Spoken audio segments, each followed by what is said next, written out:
Yo, what's up guys, Noob here and welcome back to another build video. I have built the ultimate tank for PvP. You'll see in these clips I survive situations that I guarantee you no other build would be able to survive. I started creating this build out by thinking, what is a fight? How do you win a fight? There are two ways. One, you kill your opponent first, or two, you die second. This build does not die second, it never dies. And that's the beauty of this build. When I sat down to create this build, I told myself I am not going to even think about a red attribute. I'm not going to think about a single percentage of weapon damage. I'm only going to maximize all my blues, maximize my health, maximize my armor. And that's what I did. And that's what I have for you guys in this video. I hope you enjoy the ultimate PvP tank. So can we take a second to appreciate these numbers? 233,000 armor, 310,000 health. Man, I am sitting at about 540,000 total health pool. That is just insane. I have more health than most people have armor and health combined, which is just crazy, man. So let's just go piece by piece and see how I got these numbers. We'll start with the holster. Nothing crazy here, just Neraldi Holdings. Brand set doesn't really matter. What matters is this 36,000 health bonus. I have another piece that gives me about 39,000 health, but this piece has filler up, and I think I would opt for trading off that 3,000 health for filler up, considering I use the Model 700 a lot. My other Neraldi Holdings is these gloves. Again, just a nice large health roll on it, 15,000 health. And then I did modify, compensated for a free damage buff, because as you can see, I have almost no damage buff, so just, free 15% damage, why wouldn't you have it? Let's go to the mask. Murakami piece. Obviously, I'm going to have Murakami and Gilligard in the set because it is a tank build. What is nice about this piece is I have double health rolled onto it.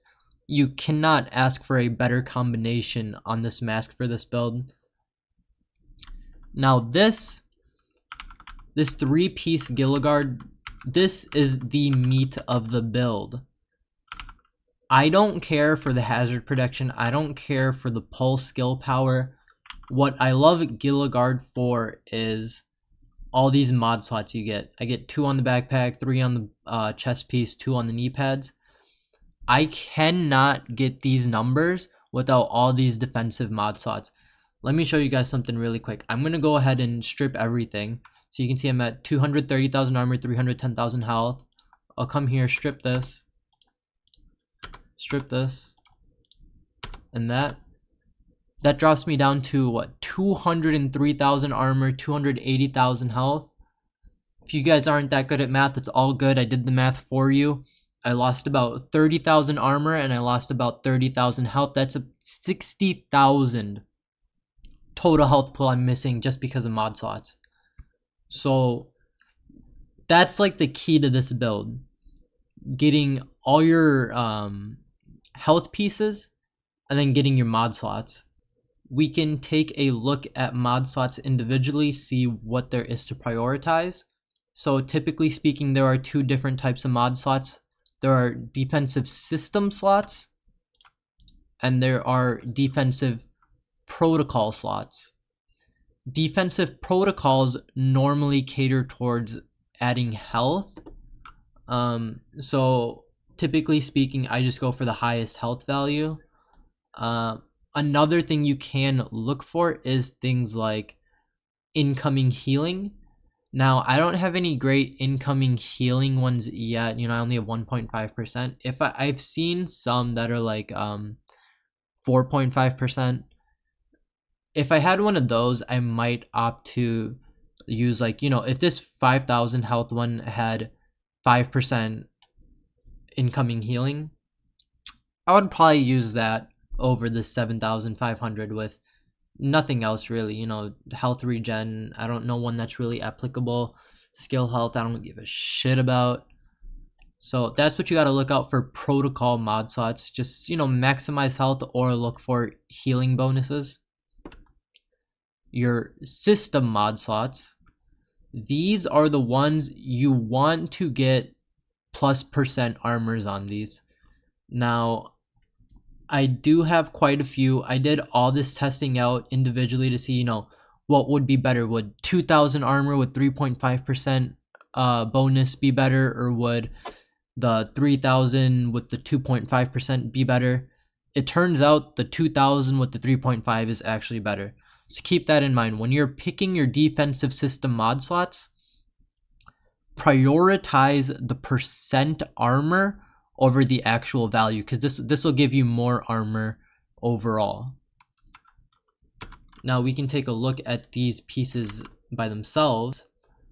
This Gilligard backpack, efficient with vital rolled onto it. As you can imagine, I have vital on both the chest and the backpack because that's just extremely essential to getting these numbers. What I will say is I used to have this 8% health used to be about 10,000 armor. I did opt to do health because I gained about a net 4,000 health pool, as in, you know, like my armor dropped by 10,000, but then my health went up by like 14,000, so it was a net gain. That's why I opted to do this. When you are building something, when you are building a tank like this, you want to do your calculations to see, okay, I'm going to gain this much armor, lose this much health, what's really worth it? So it is a very complicated build to create, so just be wary of that. I gained a net bonus by changing my armor to health. That's why I have this here. Now I do have another piece that I used to use until I got this Gilligard piece. It was this no, not this Araldi Holdings piece right here. So like, as you can see from right here, if I were to swap this, I would gain 14,000 armor, but I would lose 28,000 health. That's why, you know, you might see, oh, more armor, it's better. No, it's better to have the Gilligard piece because it's a net overall, you're gaining about like 10,000 more. But yeah, that's that. So I opt to use the Gilligard backpack. My Gilligard chest. Now, I know in all my videos I usually rave about the Fenris group chest pieces and all that, but man, I got a triple health and armor roll, and then, you know, just these two extra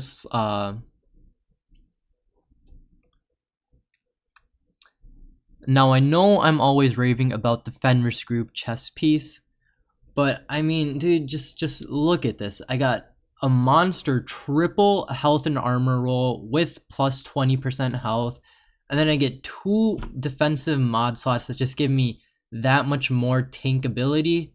Like I explained in the intro, when I was building this, I did not care for any sort of offensive attributes. I did not even consider any sort of percent damage. I was just thinking, how can I get as tanky as possible? And that's why I'm using Gilligard chest instead of a Fenris group.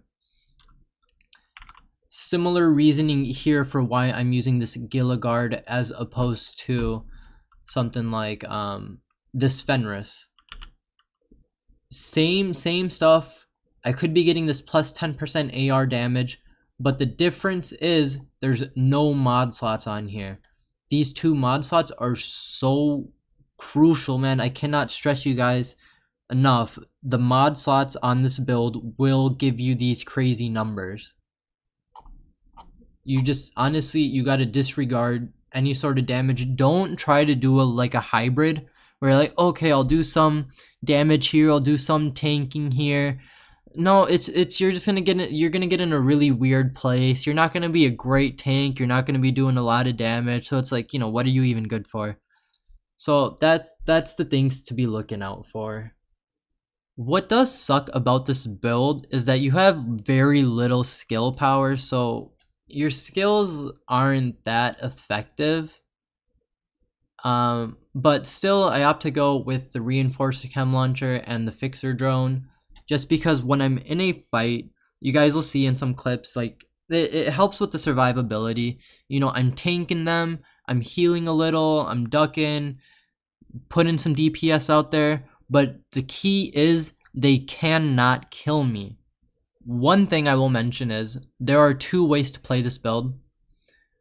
I use and abuse these armor kits like it's nobody's business. That's why for me, efficient is better. If you are someone who, if you have patience on your knee pads and you sit and cover a lot and you use your chem launcher a lot, you might opt to use this piece because this piece does have safeguard. But I just I know how I play. I tank as far as I can to the last second till I'm like almost dead, and then I pop an armor kit. That's why this is so much more essential for me. This could be better for you. You just gotta know your playstyle and you gotta cater towards that. Guns, nothing new here. You guys have seen my guns before for PvP builds. Not always, but I'm usually running the FAMAS, and I'm usually running a sniper. I normally switch this out to, where is it? This 93R, because it gives me the weapon swap speed. Yeah, Liberty has almost no usability in PvP. I do like it for PvE, but I don't use it for PvP. So I would switch this out to swap speed. Let's take a look at the stat sheet. So like I said before, I got efficient, got my double health rolls, got compensated. Now I do choose to keep these two perks just to maximize my survivability. To be honest, I don't know when this armor regeneration comes into play, but I mean, it sounds like a tanky talent, so I keep it. Yeah, no crit chance on this build. I do get a lot of headshot damage because I'm using the survivalist specialization, so that actually is pretty nice if you can aim for the head in PvP. It does a significant amount of more damage, and it really helps considering I have no AR damage like whatsoever. I have like 0 base damage. So this big fat chunk of headshot damage, it does help. Yeah, so armor regen, health regen. Can somebody tell me in the comments when those come into play, or like when those are applicable? Cause like, you know, I have a shit ton of health regen here. I have no clue when it comes into play. Like, it's not health on kill. So when, I don't know, dude. But yeah, if somebody could tell me in the comments when that comes into play, I would really appreciate it. But that about sums it up, you guys. That's how you build the ultimate tank. I wish you guys good luck grinding all the pieces, and I hope you guys have a very good time using this in PvP, you know, tanking 2 to 3 enemies and just irritating the shit out of them because they can't kill you, and then coming back up with an armor kit and dropping them. It's really satisfying. But yeah, so my next video is going to be a PvE build. It's going to be the PvE version of this build. There are a couple gear pieces I swap out, and I'll explain those reasons in the next video. But yeah, if you guys are enjoying the content, hit that subscribe button, and that'll do it. I'm out, you guys. Peace.